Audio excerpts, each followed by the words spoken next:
E ora apriamo l'ampia pagina di calcio. Il Mantova batte per 1-0 il Legnago e vola più 5 in classifica. A decidere il match una zampata di Ciccio Graziani allo scadere del primo tempo. Per il bomber biancorosso uno straordinario ritorno al gol dopo 2 mesi di digiuno.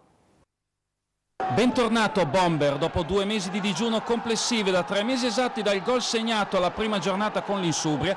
Ciccio Graziani torna al gol nella partita più importante. Il suo guizzo decide il match contro il Legnago e fa volare i biancorossi a più 5 sugli stessi veronesi e la Colognese. Non è stata una partita facile per i ragazzi di mister Archimede Graziani, con 3 squalificati e Franchi ancora out per infortunio, ed il Legnago con Correzzola fa subito correre un brivido sulla schiena dei tifosi virgiliani. Ma il brivido più grosso lo prova il Legnago quando Ciccio Graziani elude abilmente il fuorigioco e, giunto davanti a Don Garato, angola poco il tiro ed il vantaggio sfuma. Ancora Correzzola si fa vedere pericolosamente in attacco, ma il suo colpo di testa non impensierisce Portesi. Mentre Bonomi, buttato nella mischia con l'ingrato compito di sostituire Franchi, ci prova da lontano ma senza fortuna. Il suo tiro sfiora l'incrocio dei pali. In una gara agonisticamente tirata ma tutto sommato corretta ci si mette l'arbitro a scaldare gli animi.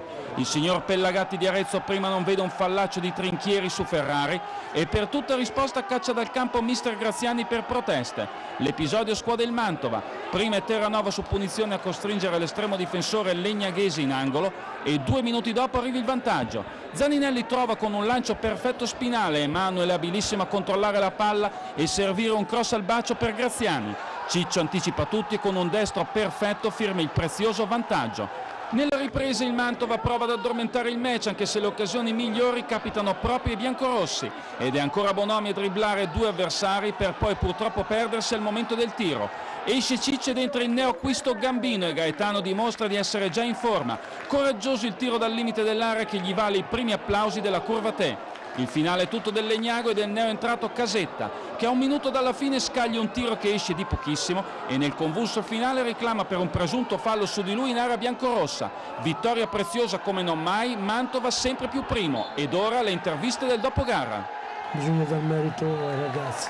Quando io vi dico che questi ragazzi qui durante la settimana lavorano bene è perché mettono nel campo tutto quello che hanno.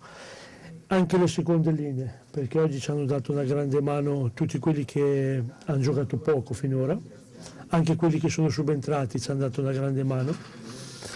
Sono contento per Ciccio, perché lui a noi ci dà tanto come persona e era giusto che facesse gol. Il mio gol mi riempie veramente di gioia, soprattutto perché devo ringraziare veramente questo gruppo che in questa settimana mi ha aiutato tantissimo, mi ha dato una fiducia, una carica dall'allenatore a tutto il gruppo. Lo dicevo prima che si sta veramente formando un bel gruppo, tutti ci aiutiamo e non so dove possa arrivare, però è un gruppo veramente di persone vere e sono orgoglioso di farne parte.